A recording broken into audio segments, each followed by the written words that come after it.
ಮಾದಪ್ಪನ ಭಕ್ತನನ್ನ ಕೊಂದಿದ್ದಂತಹ ನರಭಕ್ಷಕ ಚಿರತೆಯನ್ನ ಸೆರೆಹಿಡಿಯಲಾಗಿದೆ. ಮಹದೇಶ್ವರ ಬೆಟ್ಟದ ರಂಗಸ್ವಾಮಿ ಒಡ್ಡು ಬಳಿ ಚಿರತೆ ಸೆರೆಯಾಗಿದೆ. ಡ್ರೋನ್ ಅರವಳಿಕೆ ತಜ್ಞರ ಸಹಯೋಗದಲ್ಲಿ ಚಿರತೆಯನ್ನ ಸೆರೆಹಿಡಿಯಲಾಗಿದೆ. 50ಕ್ಕೂ ಹೆಚ್ಚು ಅರಣ್ಯ ಇಲಾಖೆಯ ಸಿಬ್ಬಂದಿ ಕಾರ್ಯಾಚರಣೆಯನ್ನು ನಡೆಸಿದರು. ಕೊನೆಗೂ ಮಲೆಮಾದಪ್ಪನ ಭಕ್ತರು ನಿಟ್ಟುಸಿರು ಬಿಟ್ಟಿದ್ದಾರೆ. ಬೆಟ್ಟಕ್ಕೆ ಪಾದಯಾತ್ರೆ ತೆರಳುವುದಕ್ಕೆ ನಿರ್ಬಂಧ ಮುಂದುವರೆದಿದೆ. ಪಾದಯಾತ್ರೆಗೆ ತೆರಳುತ್ತಾ ಇದ್ದಂತಹ ಭಕ್ತನನ್ನ ಎಳಕೊಂಡು ಹೋಗಿ ಕೊಂದು ಹಾಕಿತ್ತು ಚಿರತೆ. ಅದಾಗ್ತಾ ಇದ್ದಂತೆ ಭಾರೀ ಆಕ್ರೋಶ ಜೊತೆಗೆ ಆತಂಕ ಮನೆ ಮಾಡಿತ್ತು ಭಕ್ತರಲ್ಲಿ. ನಂತರ ಸಚಿವರು ಕ್ಲಾಸ್ ತೆಗೆದುಕೊಳ್ತಾ ಇದ್ದಂತೆ ಅಲರ್ಟ್ ಆದಂತಹ ಪಡೆ ಡ್ರೋನ್ ಅರವಳಿಕೆ ತಜ್ಞರ ಸಹಯೋಗದಲ್ಲಿ 50ಕ್ಕೂ ಹೆಚ್ಚು ಅರಣ್ಯ ಇಲಾಖೆ ಸಿಬ್ಬಂದಿ ಕಾರ್ಯಾಚರಣೆಗಿಳಿದು ಕೊನೆಗೂ ಸೆರೆ ಹಿಡಿದಿದ್ದಾರೆ. ಮಲೆಮಾದಪ್ಪನ ಭಕ್ತರು ನಿಟ್ಟುಸಿರು ಬಿಟ್ಟಿದ್ದಾರೆ.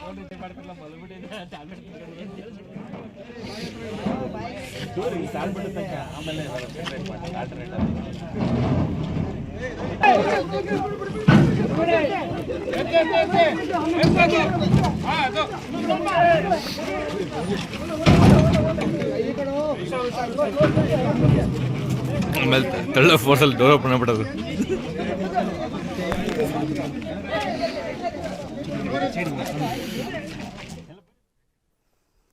ಮಾದಪ್ಪನ ಭಕ್ತನನ್ನ ಕೊಂದಿದ್ದಂತಹ ನರಭಕ್ಷಕ ಚಿರತೆಯನ್ನ ಸೆರೆಹಿಡಿಯಲಾಗಿದೆ.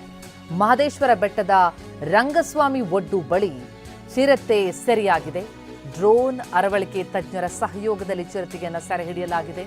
50ಕ್ಕೂ ಹೆಚ್ಚು ಅರಣ್ಯ ಇಲಾಖೆಯ ಸಿಬ್ಬಂದಿ ಕಾರ್ಯಾಚರಣೆಯನ್ನು ನಡೆಸಿದರು. ಕೊನೆಗೂ ಮಲೆಮಾದಪ್ಪನ ಭಕ್ತರು ನಿಟ್ಟುಸಿರು ಬಿಟ್ಟಿದ್ದಾರೆ. ಬೆಟ್ಟಕ್ಕೆ ಪಾದಯಾತ್ರೆ ತೆರಳುವುದಕ್ಕೆ ನಿರ್ಬಂಧ ಮುಂದುವರೆದಿದೆ.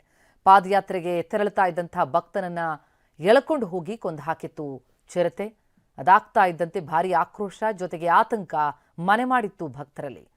ನಂತರ ಸಚಿವರು ಕ್ಲಾಸ್ ತೆಗೆದುಕೊಳ್ತಾ ಇದ್ದಂತೆ ಅಲರ್ಟ್ ಆದಂತಹ ಪಡೆ ಡ್ರೋನ್ ಅರವಳಿಕೆ ತಜ್ಞರ ಸಹಯೋಗದಲ್ಲಿ 50ಕ್ಕೂ ಹೆಚ್ಚು ಅರಣ್ಯ ಇಲಾಖೆ ಸಿಬ್ಬಂದಿ ಕಾರ್ಯಾಚರಣೆಗಿಳಿದು ಕೊನೆಗೂ ಸೆರೆ ಹಿಡಿದಿದ್ದಾರೆ.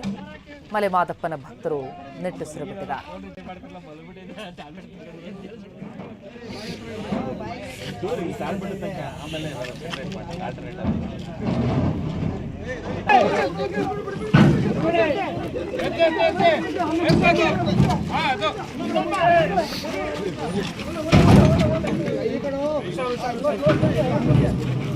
ಆಮೇಲೆ ತಳ್ಳ ಫೋರ್ಸಲ್ಲಿ ಡೋರ್ ಓಪನ್ ಆಗ್ಬಿಡೋದು.